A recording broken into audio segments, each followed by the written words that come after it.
Halo para pendengar, dimanapun kalian berada, selamat datang kembali di agenda mingguan kita, yaitu nonton dan reaction. Setelah itu kita bahas sebentar aja episode 6 Overlord Season 4.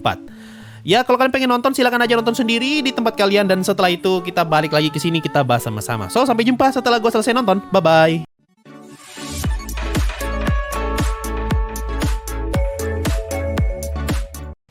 Wih, di sini Ainz bawa staff Isol Gold ya?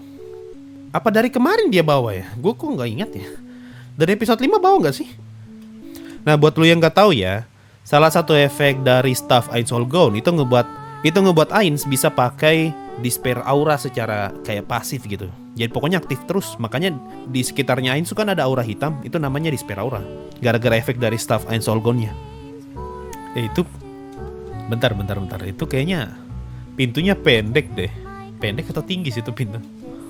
Oh iya, ini gambar yang diambil dari ilustrasi volume 11 nih. 3 ekor Kowa-Gowa lagi ngelihat ke arah bentengnya atau apa lagi namanya nih, kotanya dwarf gitu.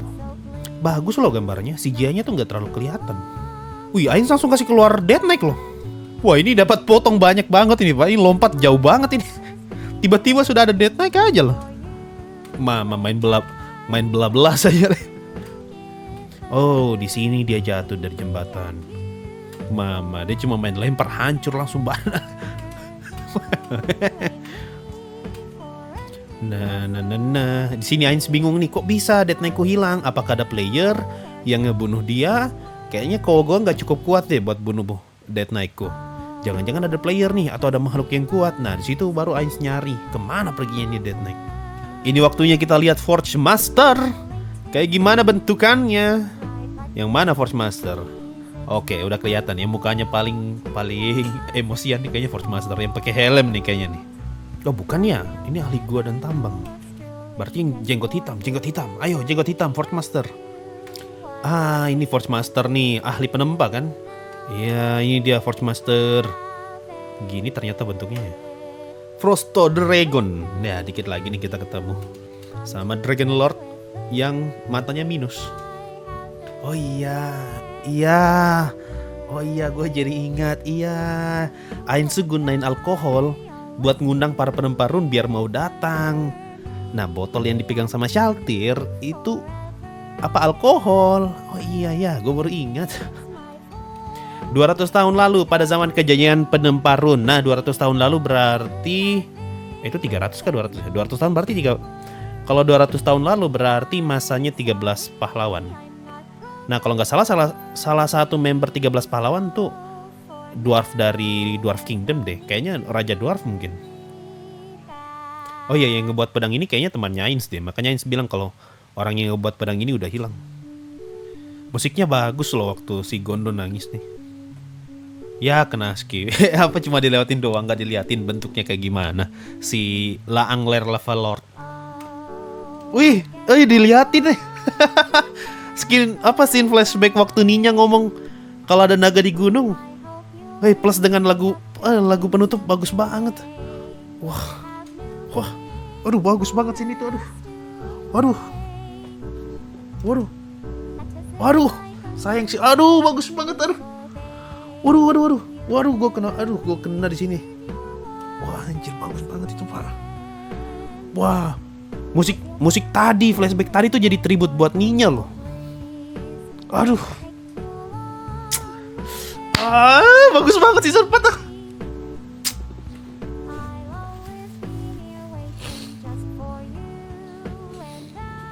Iya, fix.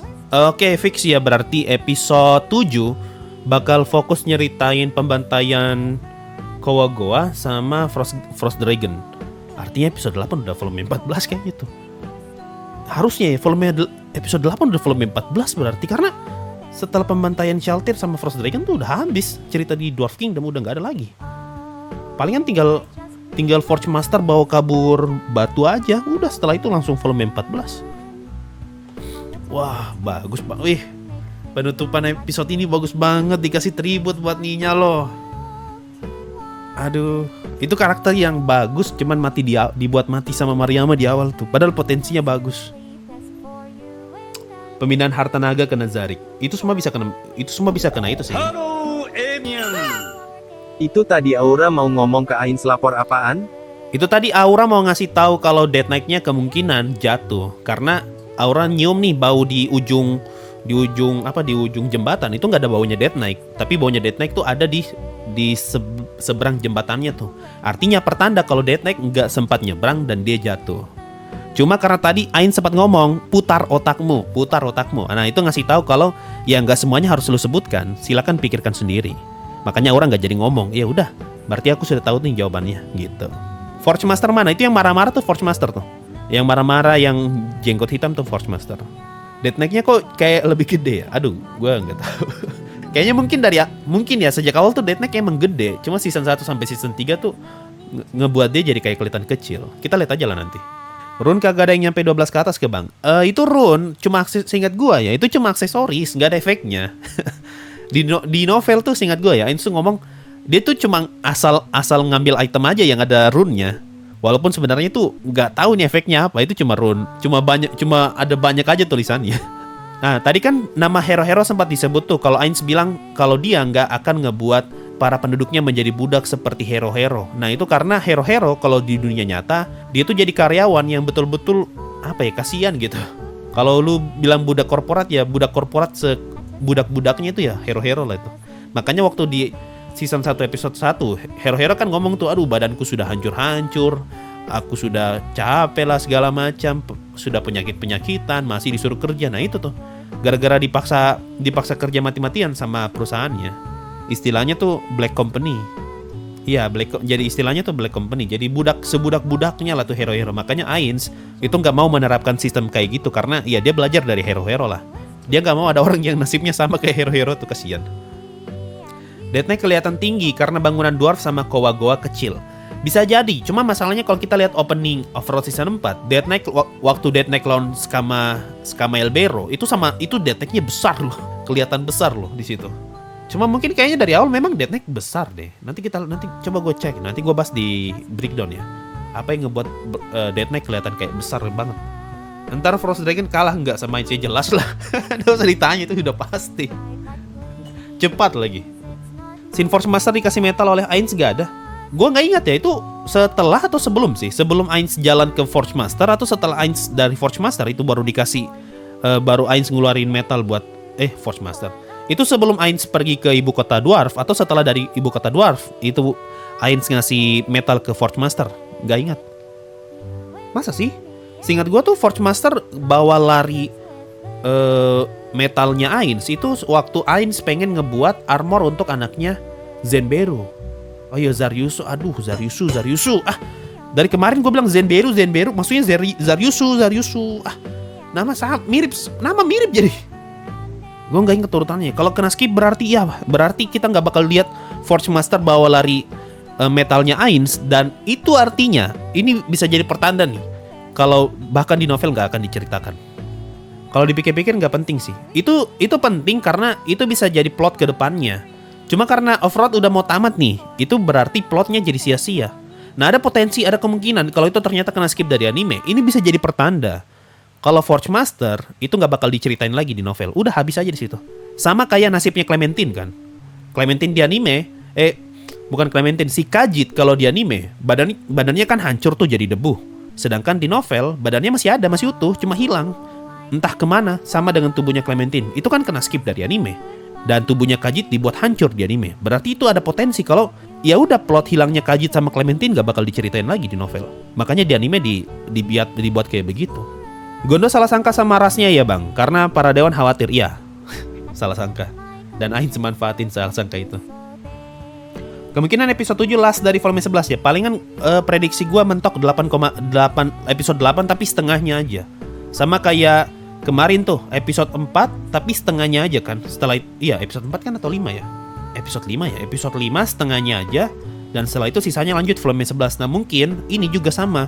Episode 8 itu setengahnya aja volume 11 tapi sisanya volume 14. Jangan-jangan Shaltir putar otak beneran. Nah di kepala gue tuh tadi juga kayak gitu. Jangan-jangan Shaltir beneran putar otaknya nih nanti. Tapi bisa aja dijadiin flashback kayak alasan Ainz milih Shaltir buat pergi ke negeri dwarf. Iya bisa jadi. Kita lihat aja nanti. Episode 8 paling pesta doang. Gua rasa sih pestanya bakal kena skip ya. Karena volume 11 nih kayak banyak banget yang kena skip gitu. Jadi gua rasa kemungkinan besar pesta-pestanya juga bakal kena skip, langsung to the point aja. Ainz selesai, ya udah para dwarf itu pindah ke Sorcerer Kingdom. Udah palingan di situ aja. Tapi emang Death Knight bisa modar hanya gara-gara jatuh, bisa itu dalam banget itu. Itu kan disebut sebagai The Great Rift, jurang yang besar. Itu dalam banget. Tadi tuh ada yang kena skip di bagian tadi. Waktu Ainz terbang ngelewatin Great Rift atau jurang, di situ Ainz ngomong, wah ini jurang besar banget nih. Kalau di Yggdrasil, jurang kayak gini biasanya ada sesuatu di bawah.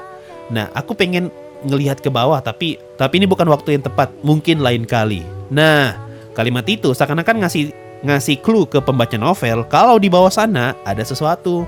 Nah, akhirnya jurang itu dihubungkan dengan teori Deep Darkness Dragon Lord. Kemungkinan di bawah sana ada Deep Darkness Dragon Lord gitu. Cuma kalau berdasarkan tweetnya Maruyama atau apa gitu, katanya yang di bawah sana tuh bukan Deep Darkness Dragon Lord, tapi orang tuanya Hamsuke. Coba cek aja, ada di wiki fandom kok, dikasih tahu tuh kalau Maruyama pengen bikin cerita, nanti orang tuanya Hamsuke ya bakal ada di sana tuh, di The Great Rift. Bang, itu ikan di lava. Iya, itu ikan di lava. Gue tuh nggak expect kalau ternyata ikannya cuma sekedar lewat loh. Setidaknya gue tuh berharap diliatin kayak wujudnya kayak gimana, kayak apa, kayak cuma sekedar lewat, Ainz terbang lewat. Padahal itu singkat gue di novel panjang tuh penjelasannya. Sama kayak Six Arms tuh. Penjelasannya panjang ya sekali, cuma sekali pukul sama Sebas di anime. Nah, buat lu yang nggak tahu, si yang ada di lava itu ikan. Itu salah satu bisa dibilang monster yang dianggap berbahaya sama para dwarf. Kalau di novel monster itu disebut sebagai La Angler Lava Lord. Ya lu cari aja anglerfish kayak gimana bentuknya itu, tapi dia tinggal di lava, itu aja. Dwarf dipindahin ke Nazari ke Erantel. Sabar. Nanti dwarf tuh dibagi dua seingat gua. Nanti ada dwarf yang dibiarkan di desa Karne, ada yang di Erantel. Gondo itu bakal di desa Karne seingat gua. Detek mati itu karena damage jatuh kah? Iya, gara-gara jatuh. Si autornya sendiri udah ngomong sih kalau misalnya Death Knight itu jatuh dari jurang, darahnya emang masih bisa bertahan karena ada skillnya yang ngebuat Death Knight itu nggak bisa langsung mati, ngebuat darahnya bertahan 1 HP dulu. Tapi kalau misalnya waktu dia jatuh dari jurang terpantul 2 kali, ya kena damage 2 kali. Jadi pantulan pertama tuh ngebuat darahnya habis, pantulan kedua ngebuat darahnya yang cuma tinggal 1 HP itu habis gitu. Gimana ekspektasi dari episode 6? Episode 6 gue mau bilang bagus juga. Bagus sih, karena nggak bisa dibilang jelek, bagus. Dan yang gue paling seneng tuh ending terakhirnya tuh musiknya dengan waktu scene flashbacknya Neya itu bagus banget, Pak. Bagus banget. Aduh, season 4 nih terlalu bagus. Oh, Ninya, astaga, ya Ninya. Gue tuh sering kebalik antara Neya sama Ninya. Zenberu sama Zaryusu. Itu 2 makhluk yang sering gue salah sebut namanya. Ninya. Visual bagus, story kena skip. Iya, kalau lu bukan pembaca novel lu gak bakal notice sih kalau tadi tuh kena skip kok. Itu skipnya lumayan halus kok. Pentingnya di volume 14 ya. Iya, pentingnya tuh di volume 14. Makanya volume 11 ini itu kena skipnya banyak banget. Karena kayaknya itu pengen ngejar volume 14. Soalnya kalau lu tahu volume 14 tuh panjang banget, Pak. Tebal banget. Wajar lah kalau di skip tuh penjelasan dwarf nih. Duh, nggak penting, langsung to the point aja lah volume 11. Kita fokus ke volume 14 nih yang bakal banyak scene berkelahinya. Bang, Blast Skill Titania buat apaan? Nah, Blast Skill Titania tuh sempat dipakai di gua lupa, di Overlord Prolog 2 kayaknya. Sama ya Maiko atau siapa gitu yang pakai. Nah, intinya tuh skill itu bisa manggil fairy, dan fairy itu bakal nunjukin jalan yang paling optimal untuk ngelewatin area tersebut. Makanya Ainz pakai skill Blast of Titania buat ngeluarin fairy itu dan nunjukin jalan biar mereka bisa cepat tuh ngelewatin area yang ketiga tadi. Gitu. Oke deh, terima kasih semua untuk kalian yang udah nonton sampai di sini ya. Sampai jumpa lagi di episode 7 lah minggu depan. Bye bye.